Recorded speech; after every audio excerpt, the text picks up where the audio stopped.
PF निकालने वालों के लिए बड़ी खबर है कि क्या पीएफ का नियम बदल गया है। तो सरकार ने पुरानी ईपीएफ स्कीम थी जो 1952 की, उसकी जगह ईपीएफ स्कीम 2026 को लागू कर दिया है।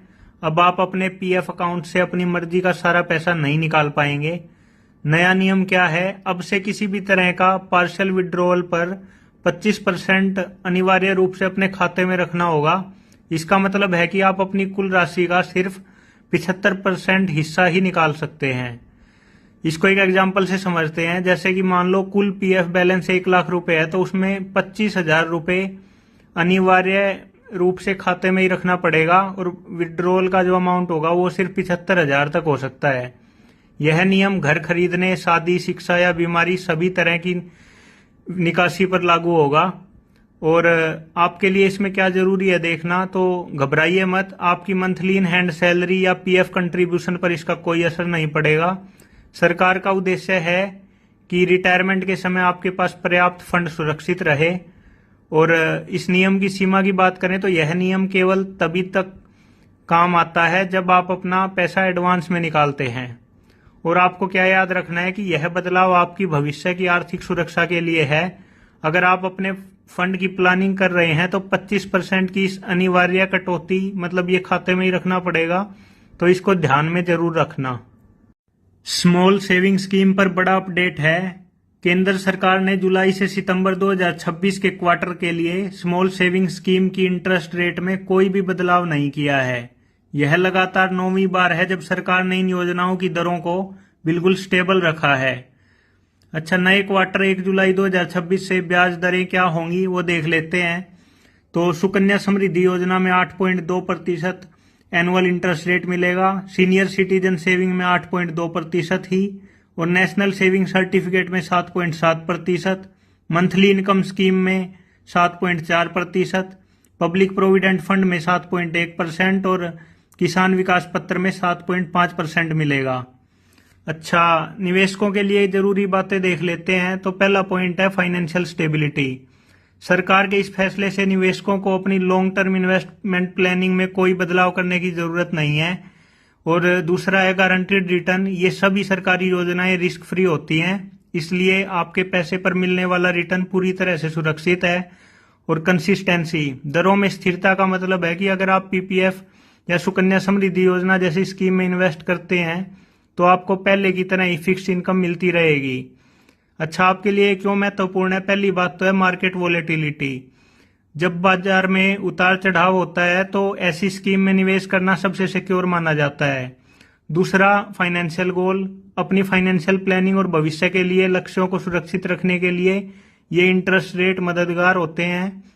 और कंसिस्टेंट ग्रोथ होती है इनमें। समय के साथ इन योजनाओं में मिलने वाला कंपाउंड इंटरेस्ट आपके फंड को बढ़ाने में बड़ी भूमिका निभाता है। तो अगर आप सेफ इन्वेस्टमेंट की तलाश में हैं तो ये स्कीम्स अभी भी सबसे बेहतरीन विकल्प हैं। अपनी फाइनेंशियल गोल्स को पूरा करने के लिए इन स्कीम में निवेश जारी रख सकते हैं और कंपाउंडिंग का पूरा फायदा उठा सकते हैं।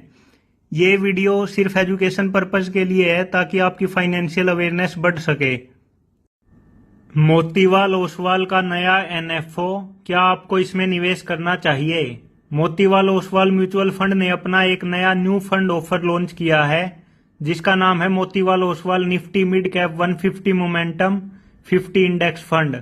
यह फंड उन निवेशकों के लिए है जो मिड कैप कंपनियों की ग्रोथ में हिस्सेदारी चाहते हैं। तो इसमें अगर इन्वेस्टमेंट स्ट्रेटेजी की बात करें तो ये मोमेंटम बेस्ड है। यह फंड मोमेंटम थीम पर आधारित है, यानी यह उन कंपनियों को चुनता है जिनके शेयर की कीमतों में तेजी का रुझान हो। और इंडेक्स ट्रैकिंग होती है इसमें। यह fund Nifty mid cap 150 momentum 50 index को ट्रैक करता है। इसके पोर्टफोलियो की बात करें तो पोर्टफोलियो में यह इंडेक्स उन 50 मिड कैप कंपनियों में निवेश करता है जिनका मोमेंटम स्कोर सबसे अधिक होता है। अच्छा, एनएफओ की मुख्य डिटेल्स की बात करें तो स्टार्टिंग डेट है 26 जून 2026, एंड डेट है 14 जुलाई 2026 और मिनिमम इन्वेस्टमेंट इसमें 500 रुपए की कर सकते हैं एसआईपी के जरिए। और इसके फंड मैनेजर स्वप्निल मैकर और राकेश शेट्टी हैं। अच्छा, एक्सपर्ट एडवाइस जो इसमें देखी जा सकती है वो यही है कि एक तो डाइवर्सिफिकेशन, इसमें अपनी पूरी सेविंग्स को केवल एक ही फंड में ना लगाएं, हमेशा अपने पोर्टफोलियो को डाइवर्सिफाई रखें। अच्छा, इन्वेस्टमेंट ओरिजिन की बात करें तो यह फंड लंबी अवधि के निवेश के लिए उपयुक्त माना जा सकता है। और निवेश करने से पहले स्कीम इन्फॉर्मेशन डॉक्यूमेंट को ध्यान से पढ़ें। अगर आप एक ऐसे निवेशक हैं जो थोड़ा रिस्क लेने की क्षमता रखते हैं और मिड कैप सेगमेंट की तेजी का लाभ उठाना चाहते हैं तो यह न्यू फंड ऑफर आपके लिए एक विकल्प हो सकता है। निवेश से पहले अपने फाइनेंशियल एडवाइजर से सलाह जरूर लें और ये वीडियो एजुकेशन पर्पज के लिए बनाई है। बिना फाइनेंशियल स्ट्रेस के कैसे लें होम लोन। आजकल अपना घर खरीदना हर किसी का सपना है, लेकिन सही फाइनेंशियल प्लानिंग के बिना यह एक बड़ा बोझ बन सकता है। इकोनॉमिक टाइम्स के लेटेस्ट गाइड के अनुसार अगर आप कुछ स्मार्ट स्टेप्स फॉलो करें तो बिना किसी आर्थिक तनाव के आप अपना होम लोन मैनेज कर सकते हैं। घर खरीदने के लिए गोल्डन रूल्स को देखते हैं। 30% रूल। आपकी ईएमआई आपकी मंथली टेक होम सैलरी के 30% से ज्यादा नहीं होनी चाहिए। Down payment. घर की कुल कीमत का कम से कम 20 से 25% पहले ही जमा करने की कोशिश करें। Emergency fund. कम से कम 6 महीने की ईएमआई के बराबर का फंड हमेशा अलग रखें। Credit score. लोन लेने से पहले अपना सिबिल स्कोर 750 प्लस बनाए रखें ताकि लो इंटरेस्ट रेट मिल सके। लोन के बोझ को कम करने के लिए स्मार्ट तरीके। पहला, जैसे ही आपके पास कोई बोनस या एक्स्ट्रा पैसा आए उसे अपने होम लोन में प्रीपे करें। इससे इंटरेस्ट आउट को काफी कम हो जाता है। Tenure selection. बहुत लंबी अवधि का लोन ना लें। अगर संभव हो तो लोन की अवधि को थोड़ा कम रखें ताकि कम ब्याज देना पड़े। कंपेयर करें इंटरेस्ट रेट को। केवल एक बैंक के भरोसे ना रहें। विभिन्न बैंक और एनबीएफसी की दरों का ऑनलाइन कंपेयर करें और जहां बेस्ट डील मिले वहीं जाएं। और हिडन कॉस्ट को देखें। घर की कीमत के अलावा रजिस्ट्रेशन, स्टैंप ड्यूटी, ब्रोकरेज और मेंटेनेंस चार्ज को भी अपने बजट में शामिल करें। बड़ी सावधानी जो रखनी है, अपनी कमाई से ज्यादा का लोन ना लें। हमेशा अपनी रीपेमेंट कैपेसिटी को ध्यान में रखें। अच्छा, होम लोन लेने के साथ ही टर्म इंश्योरेंस और होम इंश्योरेंस जरूर लें ताकि किसी भी अनहोनी की स्थिति में परिवार पर कर्ज का बोझ ना आए। अगर आप कम रिस्क लेना चाहते हैं तो फिक्स इंटरेस्ट रेट पर विचार करें, वरना फ्लोटिंग रेट में मार्केट के हिसाब से ईएमआई बदल सकती है। घर खरीदना एक लॉन्ग टर्म कमिटमेंट है। जल्दबाजी में कोई भी फैसला ना लें। अपनी फाइनेंशियल हेल्थ को चेक करें, एक सॉलिड डाउन पेमेंट का इंतजाम करें और फिर होम लोन के लिए आवेदन करें। पीपीएफ इन्वेस्टमेंट के जरिए 30 साल में 1.54 करोड़ का फंड कैसे बनाएं? क्या आप जानते हैं कि पब्लिक प्रोविडेंट फंड के जरिए आप एक बड़ा कॉर्पस तैयार कर सकते हैं अगर आप सही अनुशासन और कंपाउंडिंग की शक्ति का इस्तेमाल करें? तो 30 साल के नियमित निवेश से आप 1.54 करोड़ तक का फंड बना सकते हैं। पूरा कैलकुलेशन देखते हैं तो अगर आप अपनी उम्र के 30वें साल से निवेश शुरू करते हैं और 60 साल की उम्र तक इसे जारी रखते हैं तो यहां देखिए कैसे गणित काम करेगा।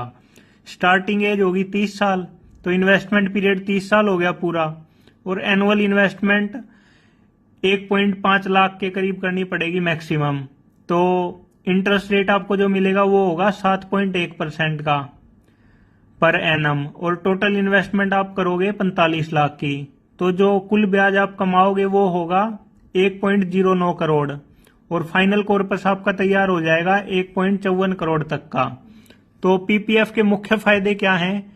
पहला तो यही है कि पीपीएफ में निवेश ईई टैक्स स्टेटस में आता है। इसका मतलब है कि आपका निवेश, उस पर मिलने वाले ब्याज और मैच्योरिटी पर मिलने वाली रकम तीनों पूरी तरह से टैक्स फ्री हैं और गवर्नमेंट बैक्ड होता है।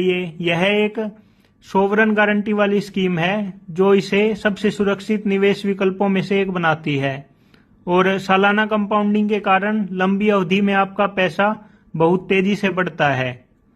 अच्छा, एक्सपर्ट टिप्स की बात करें तो अपना 1 लाख का वार्षिक कंट्रीब्यूशन हर साल 5 अप्रैल से पहले जमा करें। इससे आपको पूरे साल का ब्याज मिलता है और कंपाउंडिंग का लाभ बढ़ जाता है। और दूसरा यह है कि पीपीएफ का बेसिक लॉक इन पीरियड 15 साल का है। 30 साल के लक्ष्य को पूरा करने के लिए आपको 15 साल के बाद 2 बार 5-5 साल के लिए एक्सटेंशन लेना होगा और बाजार में उतार चढ़ाव से दूर रहने के लिए यह सबसे बेहतरीन रिस्क फ्री निवेश है। आप अपने नजदीकी बैंक या पोस्ट ऑफिस में अपना पीपीएफ अकाउंट खुलवा सकते हैं और 500 रुपए से भी शुरुआत कर सकते हैं। याद रखें, डिसिप्लिन ही आपकी सफलता की कुंजी है। और ये वीडियो एजुकेशन पर्पज के लिए बनाई गई है ताकि फाइनेंशियल अवेयरनेस को बढ़ाया जा सके। घर में रखे सोने से अब होगी बम्पर कमाई, सरकार की नई योजना। क्या है नई गोल्ड मोनेटाइजेशन स्कीम? सरकार जल्द ही गोल्ड मोनेटाइजेशन स्कीम का एक नया और रिवाइज्ड वर्जन लॉन्च करने की तैयारी में है। इसका उद्देश्य है घरों में पड़े निष्क्रिय सोने को देश की अर्थव्यवस्था का हिस्सा बनाना। इसका लक्ष्य है, नई स्कीम के जरिए सरकार का लक्ष्य 1000 टन से ज्यादा सोना सिस्टम में लाने का है। बड़ा बदलाव, अब ज्वेलर्स बनेंगे आपके पार्टनर। इस नई स्कीम में सरकार एक बहुत बड़ा बदलाव करने जा रही है जो इसे पहले से और ज्यादा बेहतर बनाएगा। बैंकों से आगे होंगे ज्वेलर्स। पहले सिर्फ बैंक इस स्कीम का हिस्सा थे, लेकिन अब देश भर के ज्वेलर्स भी इसमें शामिल होंगे। लोग सीधे अपने नजदीकी भरोसेमंद ज्वेलर के पास सोना जमा कर सकेंगे। ज्वेलर उस सोने को बैंक और अधिकृत रिफाइनर्स तक पहुंचाएंगे। सरकार का मानना है कि लोग बैंकों की तुलना में ज्वेलर्स पर ज्यादा भरोसा करते हैं, जिससे यह योजना सफल हो सकती है। क्यों है यह देश के लिए जरूरी? All India jewellers and gold Smith federation के अनुसार अगर भारत के घरों में रखे कुल सोने का सिर्फ 5% हिस्सा भी सिस्टम में लाया जाए तो 80 से 90 अरब डॉलर की अतिरिक्त लिक्विडिटी पैदा होगी। इससे उद्योगों को पूंजी मिलेगी और बैंकिंग सिस्टम मजबूत होगा। अगर 1250 टन सोना भी सिस्टम में आ जाता है तो भारत को लगभग 2 सालों तक भारी मात्रा में सोना आयात करने की जरूरत नहीं पड़ेगी। इससे रुपए को मजबूती मिलेगी। पुरानी स्कीम क्यों रही थी असफल? 2015 में शुरू हुई स्कीम के नाकाम होने के मुख्य कारण थे, एक तो भावनात्मक जुड़ाव, लोग अपने पुश्तैनी गहनों को पिंगलाने के लिए तैयार नहीं थे। दूसरा, डर और जटिलता, टैक्स जांच का डर और बैंकों की सीमित रुचि। और 10 सालों में सिर्फ 38 सोना ही जमा हो पाया, जबकि देश में 25,000 टन से अधिक सोना मौजूद है। अच्छा, सरकार अब इस स्कीम को ज्यादा व्यवहारिक और आसान बनाने की तैयारी में है। यदि ज्वेलर्स की भागीदारी सफल रही तो घरों में सालों से पड़ा डेड एसेट अब देश की अर्थव्यवस्था के लिए एक बड़ी ताकत बन सकता है। अगर आप भी अपने सोने को सुरक्षित निवेश में बदलना चाहते हैं तो इस अपडेट पर नजर रखें। यह जानकारी केवल एजुकेशन पर्पज के लिए है। किसी भी स्कीम में निवेश करने से पहले आधिकारिक सरकारी दिशा निर्देशों का पालन जरूर करें। और इस तरह की फाइनेंशियल अवेयरनेस से जुड़ी अपडेट्स के लिए आप हमारे चैनल को फॉलो जरूर करें। सिर्फ 2000 की एसआईपी से 10 लाख का फंड, क्या ये मुमकिन है? अगर आप छोटे निवेश से एक बड़ा कॉर्पस बनाना चाहते हैं तो एसआईपी सबसे बेहतरीन तरीका है। आइए देखते हैं कैसे हर महीने 2000 निवेश करके 10 लाख का लक्ष्य हासिल कर सकते हैं। म्यूचुअल फंड में लंबी अवधि का निवेश कंपाउंडिंग की शक्ति के कारण बहुत प्रभावशाली होता है। यदि आप 12% के औसत वार्षिक रिटर्न का अनुमान लगाते हैं तो उस हिसाब से देखें तो मंथली इन्वेस्टमेंट 2000 रुपये होगी। अनुमानित रिटर्न 12% होगा प्रति साल। कुल निवेश जो आप करोगे 3.96 लाख। कुल ब्याज जो आपको मिलेगा 6.04 लाख। और समय अवधि 16.5 साल होगी और टोटल फंड आपका बन जाएगा 10 लाख। लंबी अवधि के अगर हम फायदे देखें तो कंपाउंडिंग पावर होती है इसमें। जितनी लंबी अवधि तक निवेशित रहेंगे आपका पैसा उतना ही तेजी से एक्सपोनेंशियली बढ़ता रहेगा। बाजार में उतार चढ़ाव के दौरान एसआईपी करने से आपकी निवेश की औसत लागत भी कम हो जाती है, जो लंबी अवधि में फायदेमंद है। और छोटी राशि होने के कारण आप इसे अपनी सैलरी से आसानी से मैनेज कर सकते हैं और फाइनेंशियल डिसिप्लिन बना सकते हैं। अच्छा, जरूरी बातें जो आपको ध्यान में रखनी है वो हैं, म्यूचुअल फंड में रिटर्न की कोई फिक्स गारंटी नहीं होती, यह बाजार के प्रदर्शन पर निर्भर करता है। अगर आप हर साल अपनी एसआईपी की राशि में 5% या 10% की वृद्धि मतलब स्टेप अप एसआईपी करेंगे तो आप 10 लाख का लक्ष्य बहुत कम समय में हासिल कर सकते हैं। और याद रखें, 16 साल बाद 10 लाख की वैल्यू आज के 10 लाख के बराबर नहीं होगी, इसलिए समय के साथ अपने इन्वेस्टमेंट गोल को बढ़ाते रहें। अगर आपका लक्ष्य 10 लाख है तो निवेश शुरू करने में देरी ना करें। टाइम इन द मार्केट हमेशा टाइमिंग द मार्केट से ज्यादा महत्वपूर्ण होता है, इसलिए जितना जल्दी शुरू करेंगे उतना ज्यादा पावर ऑफ कंपाउंडिंग का लाभ उठा पाएंगे। और ये वीडियो सिर्फ एजुकेशन पर्पज के लिए है ताकि आपकी फाइनेंशियल अवेयरनेस को बढ़ाया जा सके। क्या जीरो टैक्स होने पर भी ITR भरना जरूरी है? बहुत से लोगों को लगता है कि अगर उनकी इनकम टैक्सेबल लिमिट से कम है या फॉर्म 16 में टैक्स जीरो दिख रहा है तो उन्हें ITR फाइल करने की जरूरत नहीं है, लेकिन यह एक बड़ी गलतफहमी है। क्यों जरूरी है ITR फाइल करना? भले ही आपकी टैक्स लायबिलिटी शून्य हो, फिर भी ITR फाइल करना एक समझदारी भरा कदम है। यह न केवल आपको कानून के दायरे में रखता है बल्कि आपको भविष्य में कई वित्तीय लाभ भी देता है। ITR फाइल करने के बड़े फायदे: कई बार आपकी सैलरी या बैंक इंटरेस्ट पर TDS कट जाता है। अगर आपकी कुल इनकम पर टैक्स नहीं बनता तो उस TDS को वापस पाने का एकमात्र तरीका ITR फाइल करना ही है। अगर आपको शेयर मार्केट, म्यूचुअल फंड या बिजनेस में नुकसान हुआ है तो ITR फाइल करके आप उस नुकसान को भविष्य के सालों के लिए कैरी फॉरवर्ड कर सकते हैं, जिससे भविष्य के मुनाफे पर टैक्स का बोझ कम हो जाता है। होम लोन, पर्सनल लोन या एजुकेशनल लोन के लिए बैंक अक्सर पिछले 2-3 सालों के ITR भी मांगते हैं। यह आपकी वित्तीय साख का प्रमाण होता है। अगर आप विदेश जाना चाहते हैं तो कई देशों के एम्बेसी वीजा प्रक्रिया के दौरान आपकी वित्तीय स्थिति जांचने के लिए ITR की कॉपी मांगते हैं। कब ITR फाइल करना कानूनी रूप से अनिवार्य है? आयकर अधिनियम के अनुसार कुछ मामलों में इनकम कम होने पर भी ITR फाइल करना अनिवार्य है। अगर आपने बचत खाते में 50 लाख या उससे ज्यादा जमा किए हैं, अगर चालू खाते में 1 करोड़ से ज्यादा जमा है, अगर आपने विदेश यात्रा पर 2 लाख से ज्यादा खर्च किए हैं, अगर सालाना बिजली का बिल 1 लाख से ज्यादा है, अगर आपके पास विदेश में कोई संपत्ति या बैंक खाते में साइनिंग अथॉरिटी है, अगर पूरे साल में कटा हुआ TDS TCS 25,000 से ज्यादा है और यह सीनियर सिटीजन के लिए 50,000 हो। देरी करने पर जुर्माना भी लग सकता है। धारा 234F के तहत ड्यू डेट निकल जाने के बाद ITR फाइल करने पर 1,000 से 5,000 तक का जुर्माना लग सकता है, इसलिए समय रहते अपना रिटर्न जरूर फाइल करें। यह जानकारी केवल एजुकेशन पर्पज के लिए है। किसी भी वित्तीय निर्णय या टैक्स फाइलिंग से पहले अपने CA या वित्तीय सलाहकार से परामर्श करें और इस तरह की फाइनेंशियल अवेयरनेस से जुड़ी अपडेट्स पाने के लिए हमारे चैनल को फॉलो जरूर करें। जुलाई में निवेश के लिए 5 धमाकेदार म्यूचुअल फंड। क्या आप भी जुलाई में म्यूचुअल फंड में निवेश शुरू करना चाहते हैं?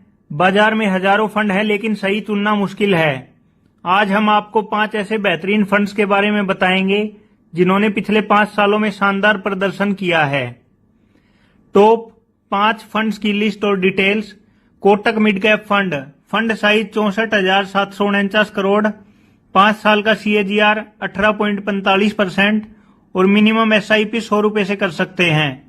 Nippon India mid cap growth fund, fund size 47,415 crore, 5 साल का CAGR 21.46% और मिनिमम SIP 100 रुपए से कर सकते हैं।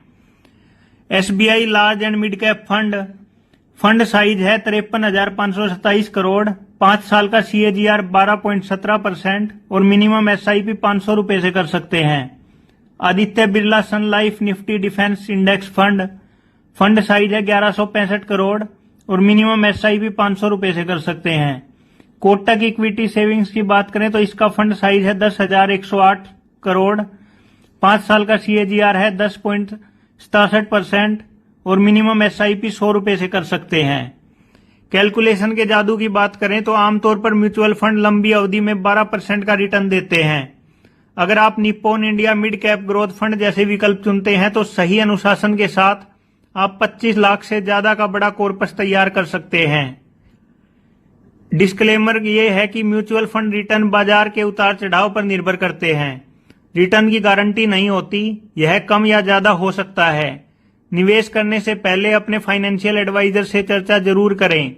यह वीडियो सिर्फ एजुकेशन पर्पज के लिए है और मैं आपको बताना चाहूंगा कि आप हमारे पेज को फॉलो जरूर करें, क्योंकि अगर आप हमारी रील पर 2 मिनट भी बिताते हैं तो इससे आपकी फाइनेंशियल अवेयरनेस काफी बढ़ जाएगी और आप इससे अपने पैसे को बचा भी सकते हैं और बढ़ा भी सकते हैं। क्या ट्रैवल इंश्योरेंस हो गया है महंगा? अगर आप आने वाले समय में कहीं घूमने का प्लान बना रहे हैं तो यह खबर आपके लिए बहुत जरूरी है। हालिया रिपोर्ट्स के अनुसार ट्रैवल इंश्योरेंस की कीमतों में सालाना 10% की बढ़ोतरी देखी जा रही है। ट्रैवल इंश्योरेंस के प्रीमियम लगातार महंगे होते जा रहे हैं। बढ़ती मेडिकल कॉस्ट और ट्रैवल से जुड़े रिस्क के चलते इंश्योरेंस कंपनियां अपने प्रीमियम बढ़ा रही हैं। युवाओं में बढ़ा ट्रैवल इंश्योरेंस का क्रेज। आंकड़े बताते हैं कि इस महंगाई के बावजूद युवा वर्ग इसमें सबसे आगे है। अब 20 से 35 साल के युवा अपनी यात्राओं के लिए इंश्योरेंस लेना अपनी पहली प्रायोरिटी मान रहे हैं। युवाओं में अब फाइनेंशियल सिक्योरिटी को लेकर काफी जागरूकता आई है। ऑनलाइन माध्यमों से आसान उपलब्धता के कारण युवा आसानी से पॉलिसी खरीद पा रहे हैं। क्यों है ट्रैवल इंश्योरेंस जरूरी? सिर्फ घूमने के लिए ही नहीं बल्कि इमरजेंसी सिचुएशन में यह आपका सबसे बड़ा सहारा है। विदेश यात्रा के दौरान मेडिकल इलाज बहुत महंगा हो सकता है, इंश्योरेंस इसे कवर करता है। फ्लाइट कैंसलेशन या यात्रा में देरी होने वाले नुकसान से यह आपको बचाता है। पासपोर्ट या सामान खो जाने जैसी अनपेक्षित घटनाओं में यह आपको फाइनेंशियल प्रोटेक्शन देता है।